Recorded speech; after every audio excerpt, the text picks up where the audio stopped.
गरीब बेटी को मिला ठंड में अमीर ससुराल। ओह भगवान, ये लकड़ियां भी आज गीली हैं, आग भी नहीं पकड़ रही। इस ठंड में कुछ पकाना कितना मुश्किल है। माँ, मैं थोड़ी देर में चूल्हा संभाल लूंगी, आप बैठ जाइए। आपके हाथ ठंड से सख्त हो गए हैं। ना बेटा, तू काम मत कर। तेरे हाथों में अभी मेहंदी भी नहीं लगी। मैं कैसे चाहूं कि तू भी मेरी तरह जले इस चूल्हे के धुएं में। माँ, हम तो गरीब हैं। हमारे हिस्से में तो यही धुआं, यही ठंड आई है। हमारे घर में तो रजाई लेने की औकात नहीं। फिर मैं कैसे सोचूं कि शादी होगी। बेटी, भगवान जब देता है तो औकात नहीं देखता, बस वक्त देखता है।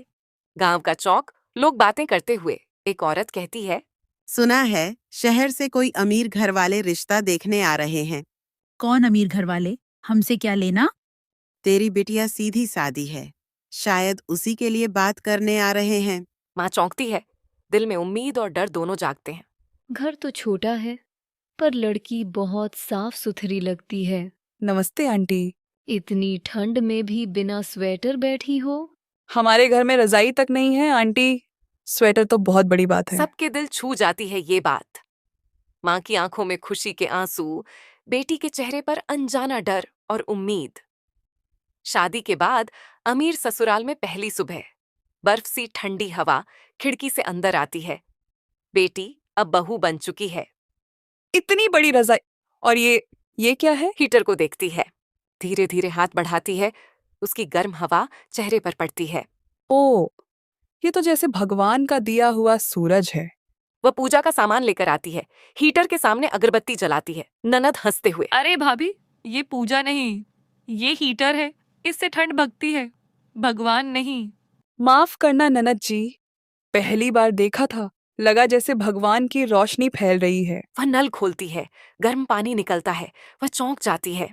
अरे, ये नल से धुआं क्यों निकल रहा है? पानी में हाथ डालती है।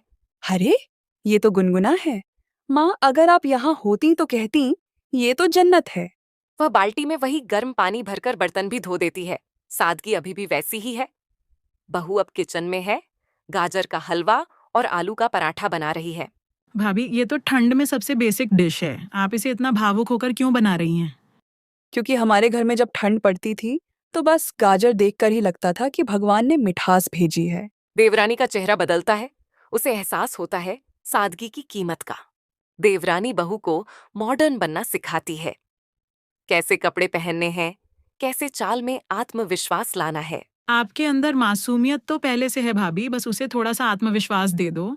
फिर देखना, ठंड भी आपसे डर जाएगी। अब वो साड़ी के साथ आत्मविश्वास भी पहनती है। शाम का वक्त, परिवार साथ बैठा है। टेबल पर गरम आलू पराठे, गाजर का हलवा और सबके चेहरे पर मुस्कान। जब से ये बहू आई है, घर में ठंड कम लगने लगी है। क्योंकि ये बहू नहीं, हमारी गर्मी की किरण है। माँ, आपने कहा था ना, जब भगवान देता है तो औकात नहीं देखता, बस वक्त देखता है।